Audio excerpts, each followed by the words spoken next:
बंधुओं, ये लड़ाई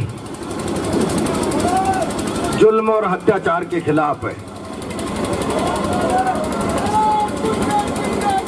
सारी बात धरना स्थल पर करूंगा। में तैयार रखें वरना हाईवे रोकेंगे। तैयार?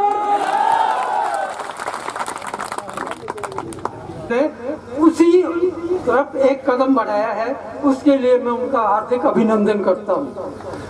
और जहां तक एक प्रश्न और उठता है, कुंदल साहब से निवेदन है कि यदि कोई आरोपी है उसको गिरफ्तार किया जाए, उठाया जाए, उसमें कोई गलत नहीं है।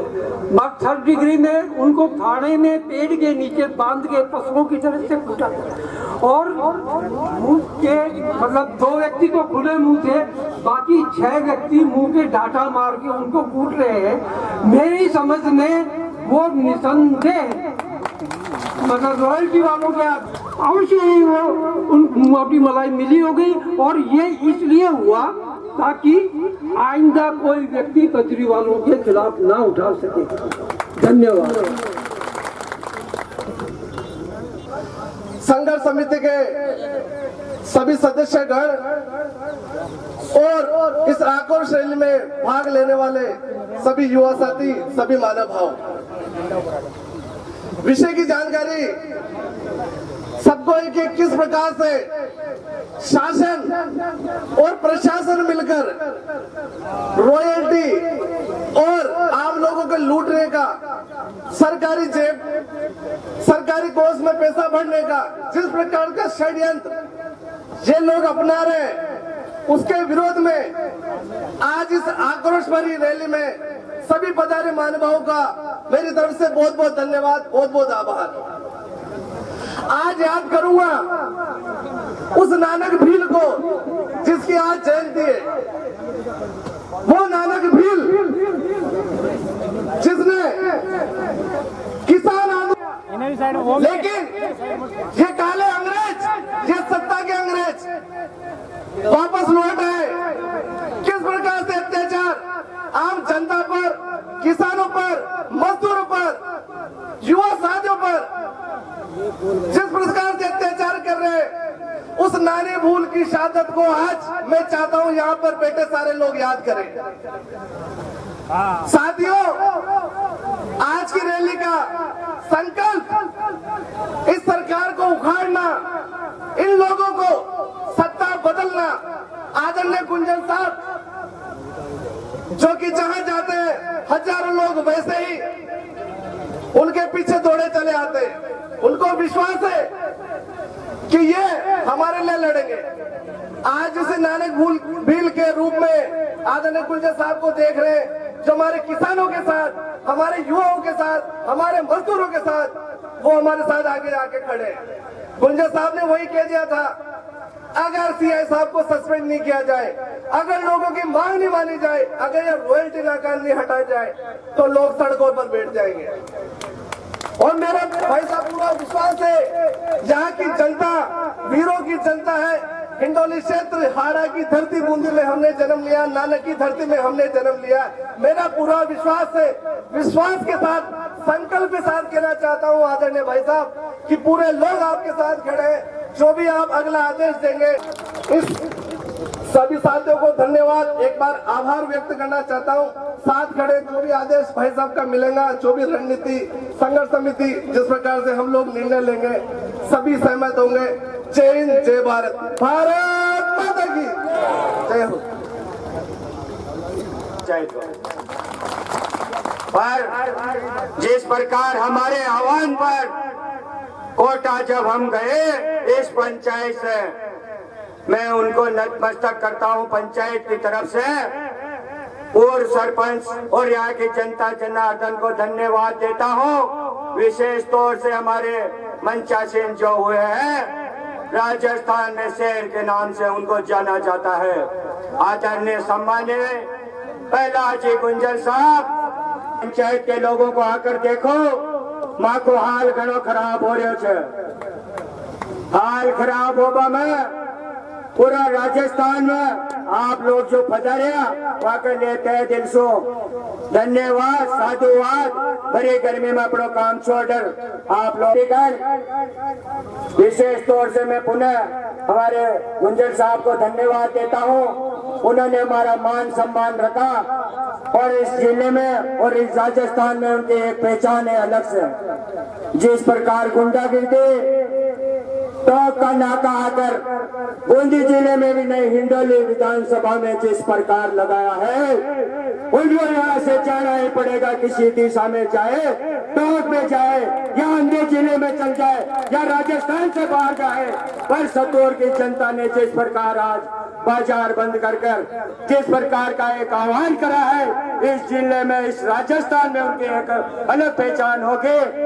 मैं सभी लोगों से कहना चाहूंगा और आज समझ के भी जाना, इस विधानसभा के जो हालात हैं वो आप समझ के जाना। अब सहन होके नहीं रही है क्षमता। जिस प्रकार हमारे बच्चों को रात को जिस प्रकार गुंडों को उठा के लेके जाते हैं, इन गुंडाओं ने, बजरी के माफिया के गुंडाओं ने जिस कदर उनकी दशा करी है, बच्चों को चलना भी नहीं आ रहा है। क्या जुल्म कर दिया ऐसा उन्होंने। उनको चैलेंज देता हूँ इस मंच से, या तो बच जाए इस रोड को छोड़कर, नहीं तो हम रोड में आएंगे और रोड पर छोड़ेंगे नहीं जब तक इन गुंडाओं को टोक से आगे नहीं निकाल देंगे। चुनौती देता हूँ इस मंच से, उनको आह्वान करता हूँ इस मंच से, हमारी ताकत का, हमारे जो आए मेहमान बनकर उनकी ताकत का शायद उनको एहसास करा के रखेंगे। कुछ ही टाइम पे हम रोड पे बैठेंगे, चाहे गोले चले या लट चले, हम नहीं हटेंगे।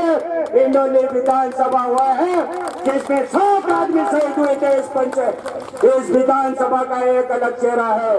बूंदी जिले में मैं फिर चुनौती देता हूँ आदरणीय गुंजन साहब के नेतृत्व में, जब भी संकट इस गोचर समाज या अन्य समाज पे, मीणाओं के बच्चे भी मेरे पास आए थे, सभी समाजों के बच्चों को एक एक को ठुकवाया जिस प्रकार जा रहा है, ये सहनियों की क्षमता नहीं रही है।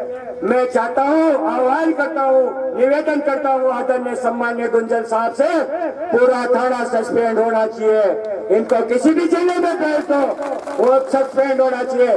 पर प्रतापपुर जिन लड़कों को उल्टा लटका के मारा गया है, शायद ऐसा जानवरों के भी साथ बर्ताव नहीं होता है। जिस प्रकार बर्ताव उन्होंने करा है, वो सोच ले हम रोड पे आएंगे और बैठेंगे, उठेंगे नहीं जब तक आप गोली नहीं चलाओगे, जब तक हम छोड़ेंगे नहीं रोड को। साथ साथ भाई साहब ने जो बीड़ा उठाया है, सिवाय चक जमीनों का, अलॉटमेंट का, पानी नहीं मिल रहा, लाइटें जिस प्रकार काटी जा रही है, क्या विधानसभा हिंडोली में ऐसा क्या हो गया? अकाल के टाइम भी भाई साहब ने जिस प्रकार लोगों की सेवा करी, उससे आज ये लोग आए, उनके नाम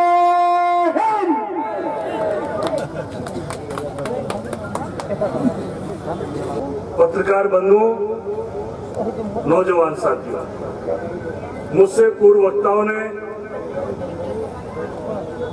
बजरी के मामले में जो कुछ चल रहा है उसके बारे में आपसे को विस्तार से बता दिया। मुझे बहुत कुछ बताने की आवश्यकता नहीं है, लेकिन उन सब वक्ताओं की बातों में जो पुलिस का विभत्स चेहरा सामने आया है, वो चेहरा एक काला चेहरा है।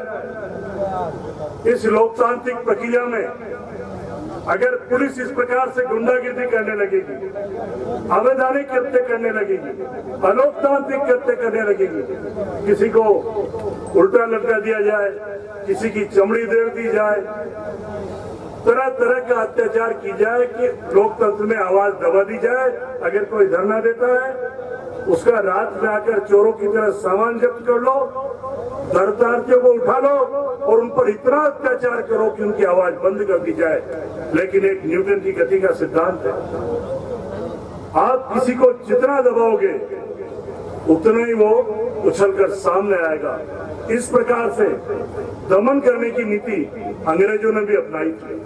परिणाम क्या निकला? सारा भारतीय खड़ा हुआ और अंग्रेजों के दांत खट्टे कर उनको वापस विदेश जाना पड़ा। बंधुओं, इस आंदोलन को लेकर जब मैं गांव में गया तो मुझसे एक कांग्रेसी कार्यकर्ता ने सवाल किया कि गुंजल साहब इस लड़ाई को लड़ने क्यों आ रहे हैं? मैंने उससे कहा कि जहां अन्याय और अत्याचार होता है और वहां आवाज को दबाया जाता है और आवाज मुखरित नहीं होती, उसको गांव और गरीब, शोषित, दलित, पीड़ित के साथ प्रहलाद गुंजल जी मिलते हैं। इसका जीता जागता उड़ान ये महावीर भाटिया यहाँ बैठा हुआ है। बंधुओं, केशवराय पाटन विधानसभा क्षेत्र के गेंडोली थाने में महावीर भाटिया को झूठे आरोपों में पकड़कर पुलिस ने गोले लगा दिया, चीटे छोड़ दिए, उल्टा लटका के इतना मारा कि सर से पैर की चमड़ी उधेड़ दिए। मीडिया वाले भाई यहाँ बैठे हुए, आप सबने जब हमने प्रेस कॉन्फ्रेंस की तो धन्यवाद दूंगा मैं मीडिया का कि आपने सारा मामला सामने रखा। और जिस दिन प्रहलाद गुंजल जी अस्पताल में इस महावीर भाटिया से मिलने आए, उस विधानसभा क्षेत्र के नेताओं की आवाज नहीं निकली थी। गुंजल साहब ने आकर आवाज बुलंद की, आह्वान किया, इस थाने को घेरेंगे और इसी प्रकार की तैयारी चल रही थी। अंतिम दिन से एक दिन पहले थाना हटा दिया गया, थानाधिकारी लाइन हाजिर किए और सारी मांगी जो रखी थी वो बातें माननी पड़ी। अभिनंदन करिए। भारत माता की जय, गुंजल जिंदाबाद।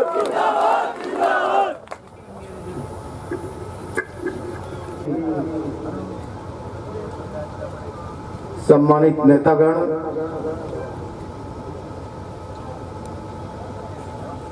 हिंडोली और बूंदी जिले के गांवों से आए हुए सभी सम्मानित महानुभाव,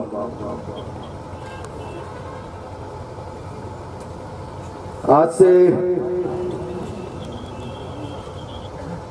10-15 दिन पहले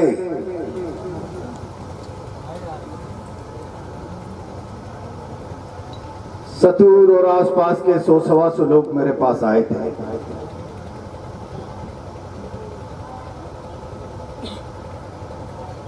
आकर अपना दुखड़ा गा रहे थे।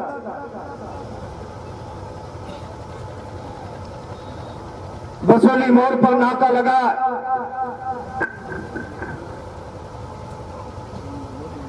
गुंडे महुआली लाठियां लेकर बैठे।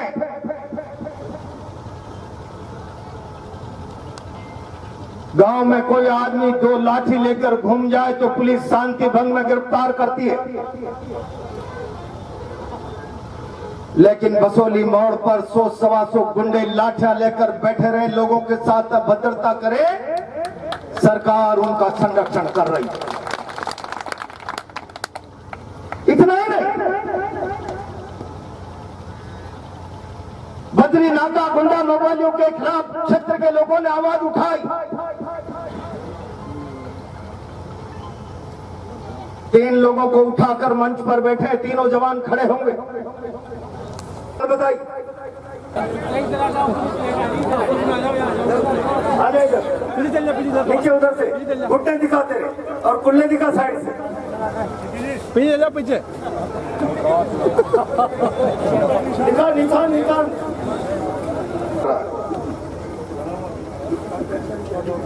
टेंट उखाड़ कर ले गए, कुर्सियां जब्त कर ली।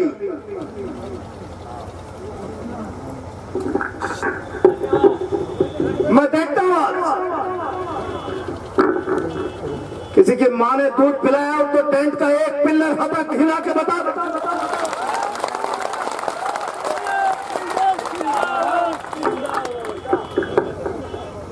लेकिन मैंने इन लोगों से एक बात कही, पुलिस के लोग क्या गुनाह कर, वो तो हाजिरी बजा रहे। सचिन पायलट के डर के मारे जब ये सरकार 45 दिन तक जैसलमेर की होटल में घुसी रही, तो वो होटल इसी बद्री माफिया की। 42 दिन तक इस बद्री माफिया ने पूरी सरकार की सेवा की।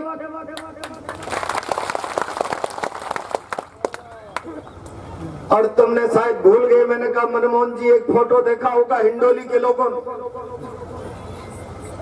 उस बजरी माफिया की होटल में कुक के रूप में, कुक की ड्रेस पहन कर एक राजस्थान सरकार का राज्य मंत्री रसोई में चटनी बना रहा था। कौन था आपको पता है? आप समझ गए हो? बजरी माफिया ने उनकी सेवा की, बजरी माफिया की होटल का, रसोइयों का जिन्होंने आनंद लिया, आज वो बजरी माफिया के सामने घुटने टेक कर उसकी सेवा कर रहे। लेकिन मैं आज चुनौती देना चाहता हूं सरकार को, मैं चुनौती देना चाहता हूं शासन प्रशासन, मैं चुनौती देना चाहता हूं बजरी माफिया। न राज यहाँ के मंत्री का है, न पुलिस प्रशासन का है, न बजरी माफिया का है। कानून का राज है, कानून के हिसाब से चलना पड़ेगा। जो कानून का वायलेशन करेगा हम छाती ठोक कर उसका विरोध करेंगे। जिसकी मां ने दूध पिलाया हो मैदान में आ जाए। अभी रुपेश बजरी का हिसाब जोड़ रहा था, 52 रुपया रवन्ना टन का।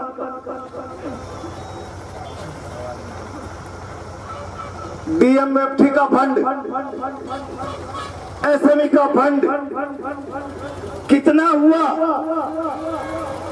एक हिसाब जोड़ना भूल गया। 42 दिन तक जो सरकार को मुर्ग मुसल्लम खिलाए गए उसका हिसाब क्या था?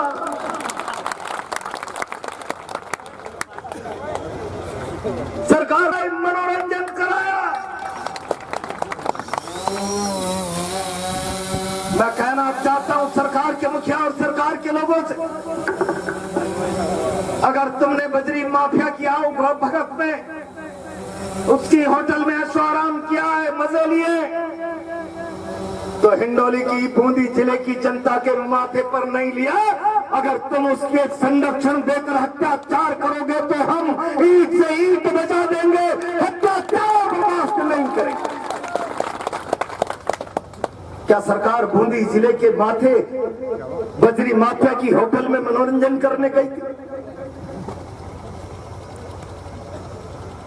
खुला खेल हो रहा। माइनिंग का act, MMCR, mines mineral and concessional act, कानून कहता है जिस तहसील में खान होगी उसी तहसील में रवन्ना लगेगा, और जिले में तहसील के बाहर लगेगा तो दोनों SDM की सहमति आवश्यक होगी।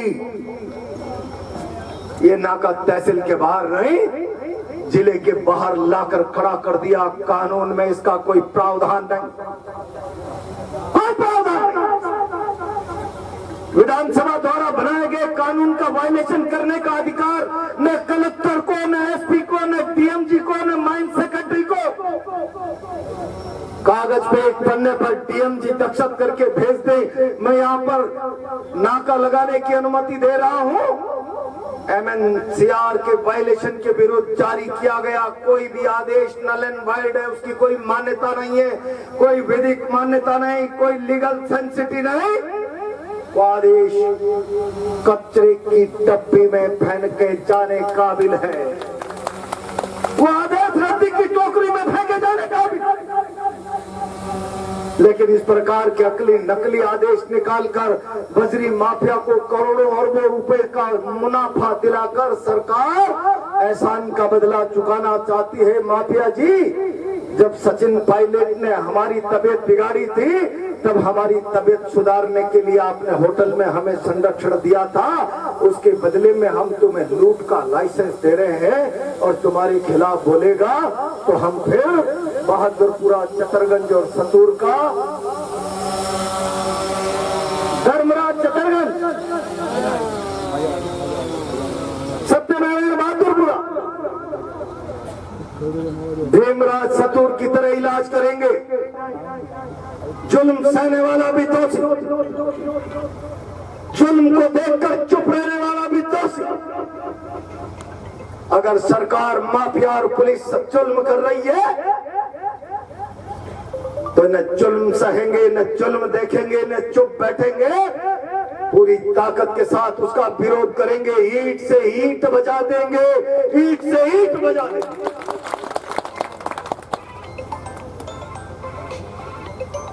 मैंने पूछा अधिकारियों से, ये नाका काई का लग रहा है? आप नियमों के दायरे में जी खान के जिले के बाहर नाका नहीं लगा सकते।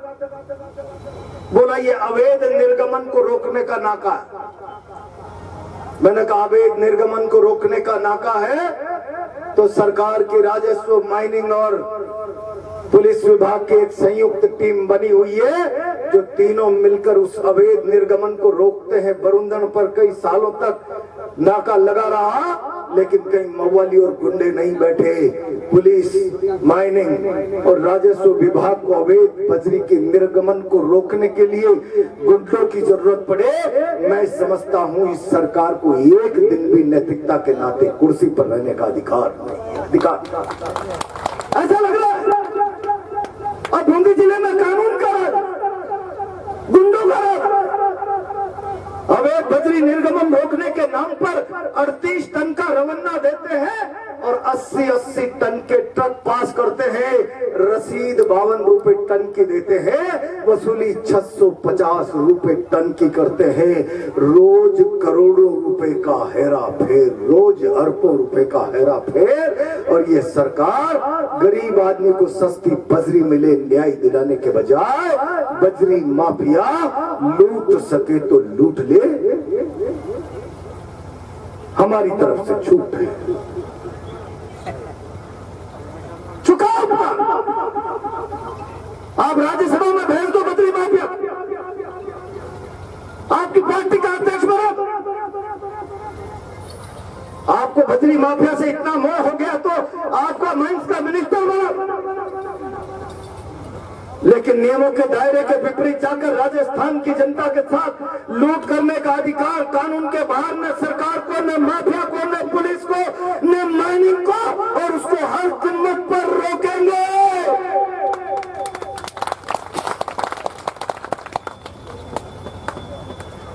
एक काम तो कर रही है सरकार, बजरी माफिया को खुश करो, जनता को दबाओ।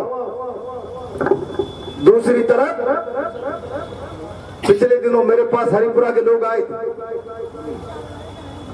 जंगलात के लोग गुजार रहे।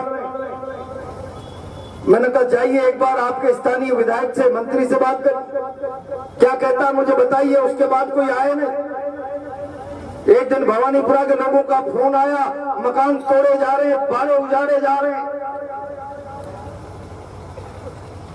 100 सालों से, 150 सालों से जो लोग राजस्व की जमीनों पर, वन विभाग की जमीनों पर लगातार 3-3 पीढ़ी से परिवार पाल रहे हैं, आजीविका कमा रहे हैं, उन लोगों को बेदखली करने से पहले सरकार को समय समय पर जो अधिसूचनाएं जारी हुई, जो 30 साल से ज्यादा समय पर किसी जमीन पर काबज होकर बैठा हुआ है,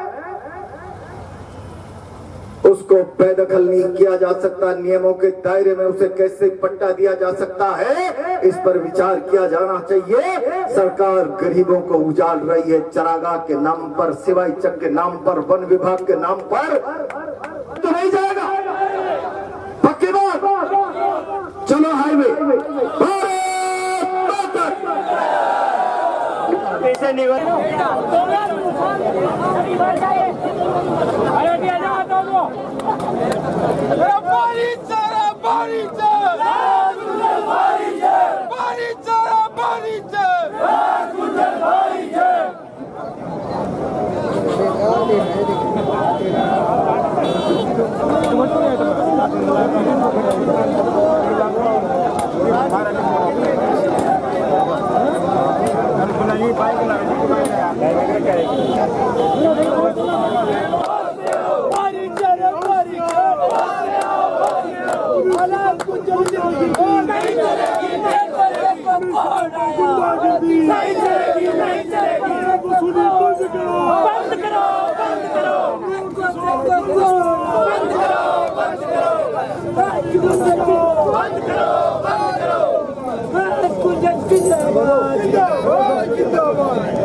अरे ऊपर आ जाए आप।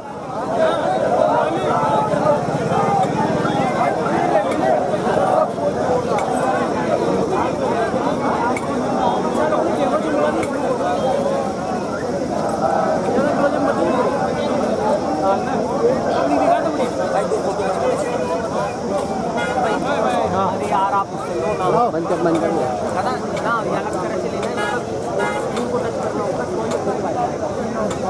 टच करोगे ना तो बढ़िया में लाइट जा हो गया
MNCR से बियॉन्ड जाकर उनको यह आदेश करने का ये हाथ थोड़ा आपका एक क्या है MNCR? लाडला जी का समझदार जो है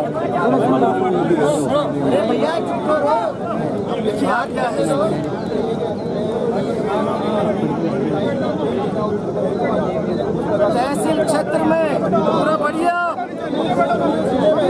हाँ तो जिला नहीं है, दूसरा जिला है ये, आप नहीं लगा सकते। ये टोंक जिले की बजरी के लिए जिस जिले में माइंस होगी,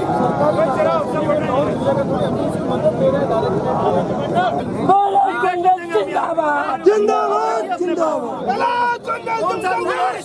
हम तुम्हारे साथ हैं, हम तुम्हारे साथ हैं।